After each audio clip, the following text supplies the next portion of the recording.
E aí, galerinha do canal, boa noite aí, tudo bem com vocês? Como é que vocês estão aí, ansiosos para mais um vídeo sobre o dia D, o 6 de junho de 1944? Eu sei que vocês estão ansiosos aí com esse vídeo, pessoal.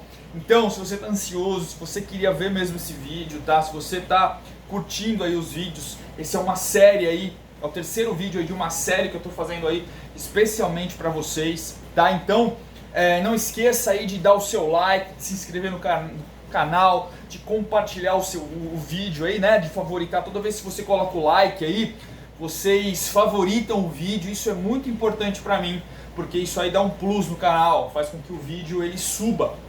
Beleza? Então isso é muito importante, tá? Vamos lá, pessoal, vamos seguir junto aí sobre o dia D, vamos falar, vamos avançar um pouquinho aí sobre o dia D. Tá, pessoal? Então essa série de vídeos aí, como estava falando, a gente vem tratando sobre o dia D, o desembarque aí dos aliados, tá? Lá na Normandia, lá no norte da França, beleza? Então, vamos continuar falando. Então aí, esses vídeos passados, a gente estava falando ali de todo aquele cenário, né? Ali dos aliados, né? A ansiedade dos generais, dos soldados ali que estavam caminhando ali para o front, né? Que iam desembarcar nas praias. Certo? Então existia todo um clima no ar ali, né? Um clima de ansiedade do lado dos aliados, tá? Vamos falar então, pessoal, agora um pouquinho, tá? Do lado alemão. O que estava acontecendo? Qual que era mais ou menos ali o cenário ali do lado alemão? Certo? Isso aí é muito importante também a gente ter uma noção, tá? Para ver o que esperava ali os aliados, né? A maior aglomeração de blindados, né, que os aliados estavam organizando de aviões. O que esperava aí esse desembarque aí nas praias aí, né? Vamos falar então um pouquinho sobre o lado alemão, tá? Pessoal, a gente sabe aí que ao longo aí dos anos, desde o início da Segunda Guerra Mundial propriamente dita, lá em 1º de setembro de 1939, né, dada a invasão da Alemanha sobre a Polônia, certo? Na parte oeste da Polônia, o que vai acontecer? A Alemanha vai gradativamente o quê? Conquistar os territórios ali, principalmente ali da Europa Ocidental, certo? Então a Alemanha ela vai criar uma espécie de barreira ali, grande parte ali da Noruega vai propriamente até ali o canal de Gibraltar ali, tudo isso aí estava sob domínio alemão. Se não estava, existiam governos que colaboravam com os alemães. Certo? Então, a gente fala, né, se fala em muralha do Atlântico. Certo? O que é a muralha do Atlântico, pessoal? É essa fronteira criada, então, que vai desde a Noruega, lá em cima ali, país nórdico, desde a Noruega até ali o canal de Gibraltar ali. Isso era muralha. Falava-se em muralha do Atlântico. Era isso que os aliados deveriam fazer o quê? Deveriam romper. A famosa muralha do Atlântico, certo? Que, na verdade, tá, não era tão forte assim, né? Certo, muitos generais, inclusive, admitiam, né, que não era... Eu vou chegar lá, vou falar da postura de alguns generais aí, do alto comando do exército alemão, tá? Esses generais acreditavam que essa muralha do Atlântico não era tão forte assim não, certo? Muitos bunkers ali tinham defeitos, problemas, né, certo? As defesas tinham alguns problemas que eu vou falar ao longo desse vídeo aí, a gente vai desenvolver mais aí, certo? Então, faltava concreto, né, ali nos bunkers, né? O Hitler, né, ele não botava muita fé nessas muralhas, ou não só não botava muita fé, mas ele né, assim, isso entre os alemães, tá? O Hitler se importava mais com a defesa ali pelo mar ali, né, através dos seus submarinos do que propriamente com as muralhas. O Hitler era um cara sanguinário, né, cara? Tanto com o que ele fazia com os poloneses ali, né, com os campos de concentração, com os presos de guerra, quanto com relação aos seus próprios soldados, viu? Então é muito interessante ver essa falta de sensibilidade do Hitler, inclusive com os seus soldados, certo? Então, o que é interessante falar? Ele falava assim, ó, acreditava que os bunkers, os caras deveriam lutar, os soldados alemães deveriam lutar até a morte lá. Fica lá, né? Dê a vida pela pátria alemã. Então era mais ou menos isso que o Hitler pensava, né? Então, isso causava certo? Um certo repúdio, vamos falar assim, do alto oficialato alemão. Né? Então alguns generais discordavam ali do que o Hitler propriamente pensava ali, certo? Então muitos generais eram mais realistas que o Hitler, certo? Eram mais realistas e tinham mais noção de guerra ali do que propriamente o Hitler. Então isso gerava discordâncias, né? Muitos generais, por exemplo, acreditavam que essa muralha do Atlântico era um blefe. Né? E eles sabiam, porque estavam ali no campo de batalha. O Hitler estava blefando com relação a essa muralha do Atlântico. Não era tão forte assim não, certo? Muitos comparavam aí essa muralha do Atlântico com a linha Maginot, que era aquela defesa, né, francesa ali que se instaurou pós Primeira Guerra Mundial, ali que era uma barreira que foi vencida pelos alemães. Então muitos alemães falavam, olha só, essa muralha do Atlântico é muito próxima da linha Maginot francesa, tem falhas. Existem pontos ali vulneráveis. O Hitler falava assim, não tem não, isso é tranquilo, ela é bastante fortificada. O Hitler não cedia, né, ali a opinião do alto oficialato alemão, tá? Então isso gerava uma indisposição, inclusive, desses oficiais aí alemães, certo? Por exemplo, outros oficiais alemães mais realistas, né, mais ali com a experiência de campo, o Hitler não, o Hitler lá ficava lá no ninho da águia lá, certo? Né, numa casa de campo ali na Bavária, no Alpe Bavário ali, chegava as informações para ele decidia, sem ter experiência do campo. Isso desagradava muitos oficiais, tá? Outro detalhe, né? Muitos oficiais acreditavam que o quê? Que assim, as tropas ali da Noruega deveriam ser trazidas ali para o fronte ocidental, ali para a Normandia. O Hitler falava que não, que a Noruega deveria ser mantida, certo?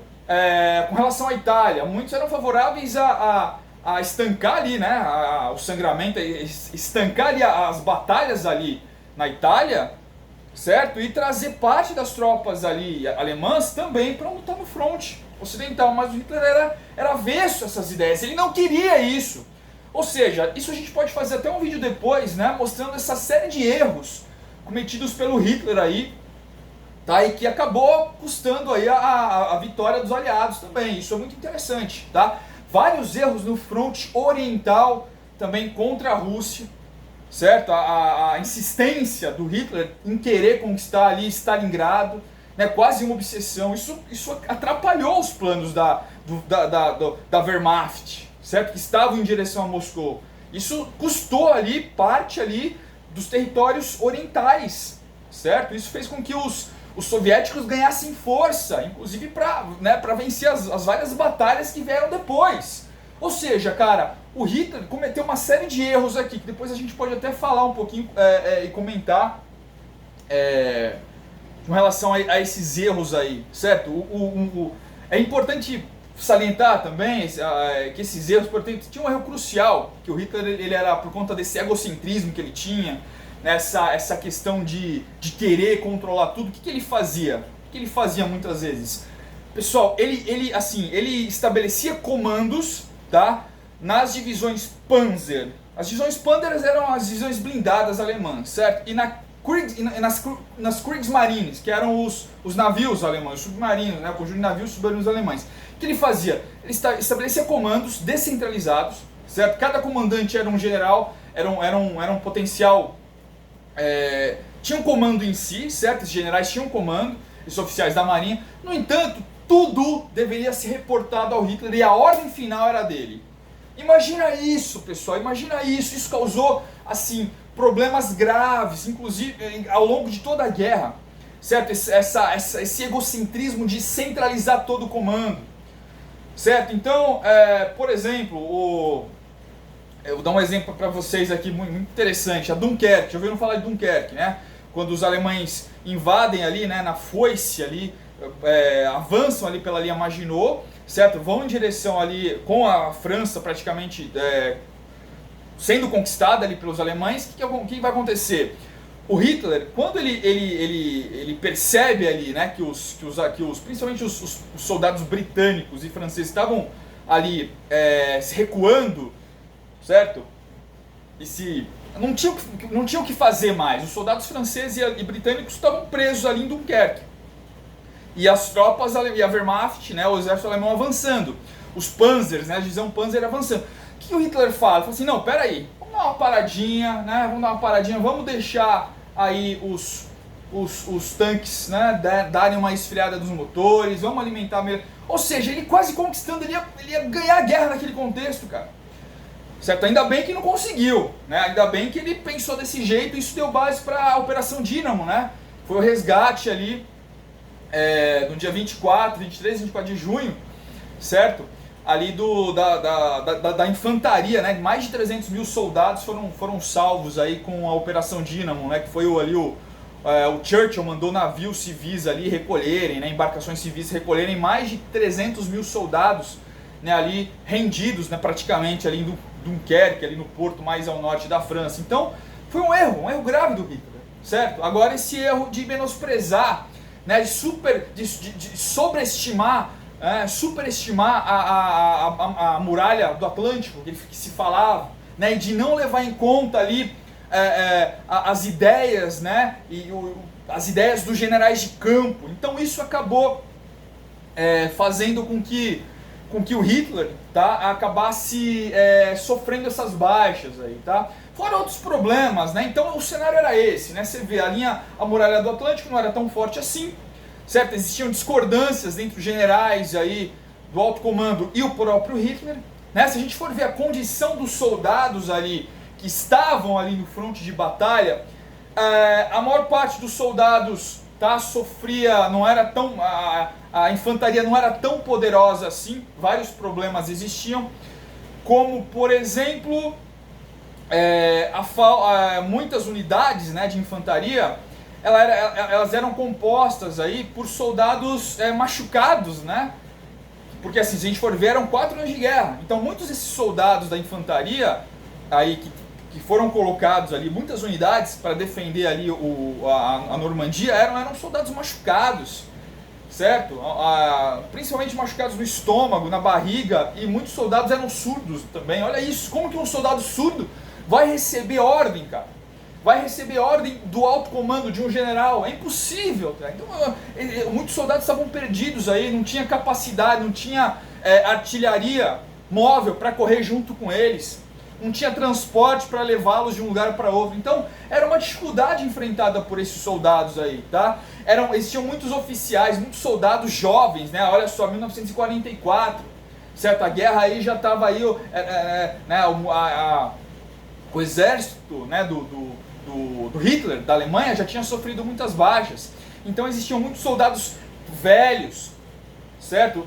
Muita criança vestindo, né, muitos jovens vestindo como é que chama isso? A farda do oficial, ou seja, inexperientes também, certo? Isso ajudou ali, isso mostrava, de certa forma, tem um lado fraco, enfraquecido, certo? Os melhores soldados aí do Hitler, tá? Muitas vezes eles faziam parte iam para as divisões Panzer, né, que eram as divisões de blindados, ou para a Luftwaffe, certo? Ou viravam paraquedistas. Então essa era a nata do oficialato alemão, né? Ali o baixo oficialato, né? Ali tinha vários problemas, inclusive desinformação.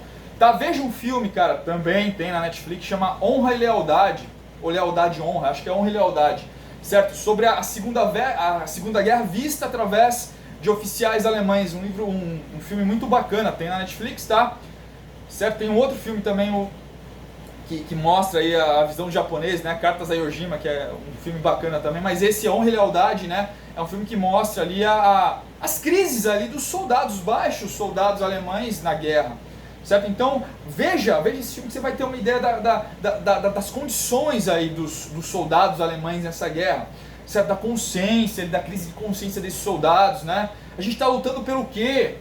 Certo? O Hitler, como eu falei, ele pouco se importava com esses soldados na maior parte das vezes, ele era egocêntrico demais, certo? Todo ditador é egocêntrico demais, pouco se preocupa com a população e com seus subordinados, ele quer que se dane tudo, essa é a palavra, essa é a expressão, infelizmente, tá? E as pessoas, muitos soldados lutavam ali muitas vezes para sobreviver, não era tanto era para sobreviver, certo? Para tentar salvar eles próprios a pátria ali, certo? Então veja o filme, Honra e Lealdade, cara, um filme muito bom aí, tá? Algo interessante também da gente falar é que muitas vezes esses soldados, tá? Quem compunha esses soldados aí? Quem fazia parte? Olha que interessante, né? Muitos poloneses, para não morrer nos campos de concentração, o que eles faziam muitas vezes? Eles se alistavam, tá, para lutar no soldado alemão. Olha que louco, cara. Imagina vocês aí, os poloneses se alistando para lutar no exército alemão. Certo? Você acha que tem efetividade poloneses lutando? Poloneses que a Polônia, que tinha sido o primeiro país a ser invadido pelo Hitler, o que os poloneses faziam? Né? Vocês acham que eles lutavam em prol da Alemanha? Não! Quando eles estavam no fronte de batalha, o que eles faziam? Eles desertavam, saíram fora, se entregavam para os aliados. Certo? Além de falar sobre o que estava acontecendo ali nos campos de concentração. Muitas das informações que se chegava, né, sobre os horrores do campo de concentração chegava via os poloneses na guerra, lutavam contra o exército, certo? Atiravam nas costas, aí. Então geralmente os poloneses eram colocados no vai primeiro aí, certo? E os aliados, achando que eram alemães ali, né, atiravam e matavam ali os poloneses, tá? Então esses poloneses aí então acabaram sofrendo bastante, né? Mas assim, uma outra falha do exército alemão, tá?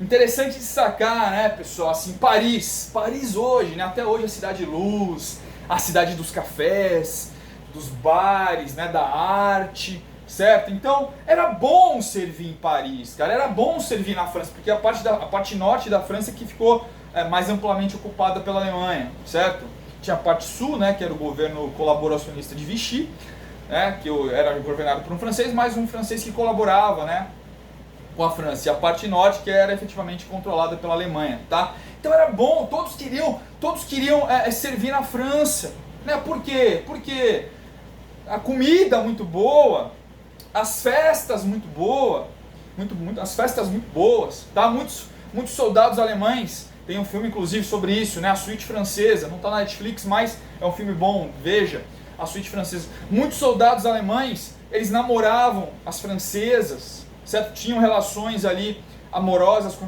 as francesas. Os soldados alemães, pasmem vocês, eles eram cordiais muitas vezes com os franceses, né? Com os agricultores. Recebiam em troca o que esses soldados? Carne, manteiga, leite, queijo, vinho, beleza? Muito disso era levado para a Alemanha quando esses soldados voltavam ali de alguma licença, né, ali usufruindo de alguma licença e tudo. Ou seja, era bom servir na França, cara, era bom, era gostoso, certo? Várias festas, né, nos castelos medievais franceses ali ocupados pelo alto oficialato alemão. Certo? Então é isso. Então as condições eram essas, tá? Então fala assim, de fato os alemães estavam esperando ali os aliados. Pode-se dizer que sim, mas existia também esse outro lado. Existia uma mobilização de blindados alemães? Tinha, cara, com certeza tinha. Os aliados, eles receberam chumbo grosso, com certeza, não foi fácil. Apesar da mobilização aliada ser muito grande, certo? Eles receberam sim chumbo grosso. Mas tinha o que? Esse lado mais aí que eu tô falando pra vocês, essas falhas, né? Isso acabou prejudicando, tá? Então, aí na antevéspera aí, tá? Nesse período aí do dia 4 ao dia 6, que foi propriamente aí, madrugada do dia 6 começou o desembarque dos paraquedistas, né? Ali no canal da Mancha, ali na região da Normandia, certo? Muitos oficiais nem estavam lá na Normandia, muitos estavam na Alemanha. O Rommel, por exemplo, que era aí um dos principais generais que dirigia a divisão fantasma, né? A famosa divisão fantasma aí do Hitler, do Panzer, né? Que ele não seguia muito as ordens que vinha do alto comando, ele seguia ali as suas táticas próprias ali com os blindados, né? Infantaria. Tá, então ele tava na Alemanha, estava em Berlim comemorando o aniversário da mulher, cara. Certo? E estava lá conversando com o Hitler para ver se o Hitler mandava para ele lá mais 2 divisões Panzer. Certo? Ou seja, esse alto comando estava um pouco alheio, não estava percebendo ali o que estava acontecendo também, de certa forma. Estava alheio. certo? Então, alguns sinais ali já estavam aparecendo. Um blindado tinha sido metralhado por um avião, por um caça aliado, certo? Alto comando, um general do alto comando havia sofrido um atentado aí no dia 4, o carro que ele estava tinha sido metralhado pela resistência. A atividade da resistência estava o quê? Estava ali em polvorosa também, a resistência francesa estava recebendo arma que vinha do céu, munição, armamento, certo? Estavam atentando contra os soldados alemães, certo? Então, apesar de haver esse clima, certo? Apesar de ter esses indícios de que algo ia acontecer naquela noite, certo? Ali na véspera ali do 5/6, algo ia acontecer, os generais estavam um pouco alheios. Mensagens, inclusive, da BBC, cifradas que iam para a resistência, da BBC de Londres, né? Que iam para a resistência, eram mensagens ali que, né? Ali o significado ali era difícil de entender, mas já se mostrava que existia alguma coisa no ar, certo? Então, ou seja, complicado, né? A última festa, né? No dia 5 ali, na noite do dia 5, estava tendo uma festa no castelo Rocher-Guyon. Festa no castelo Rocher-Guyon, cara, pro alto oficialato, e a França prestes a sofrer uma invasão. Você percebe, cara? Ou seja, existia toda uma mobilização alemã, isso é verdade, certo? Isso não é assim, isso existia mesmo, com blindados, com infantaria, com artilharia, isso existia. No entanto, pessoal, se a gente for olhar esses erros, né, somados, isso fez com que o Hitler perdesse espaço e, consequentemente, os aliados tivessem sucesso nesse desembarque aí. Beleza, pessoal? Ok? Então é isso, pessoal. O vídeo de hoje aí a gente falou um pouco sobre a situação aí do lado alemão, tá? Pessoal, peraí que eu vou mostrar o livro, certo? Que eu estou usando aí para vocês aí, tá? Pessoal, estou usando aqui, ó, esse livro aqui que é bastante interessante, tá? O Dia D, tá? Que é do Anthony Beevor, que é uma das sumidades aí no assunto da Editora Crítica. Um livro que vale a pena vocês terem aí, tá, pessoal? Um livro bacana, certo? Se você quiser consultar aí esse livro, dê uma olhada que vale muito a pena. Beleza, pessoal? Então, muito obrigado, tá? Mais uma vez aí eu tô dizendo, se você gostou do vídeo, curte aí o vídeo, né? Compartilha, se inscreve no canal, beleza? Mais vídeos virão aí ao longo da semana. Muito obrigado, pessoal. Agradeço a todos de coração e vamos fazer esse canal crescer, beleza? Tchau, pessoal. Valeu!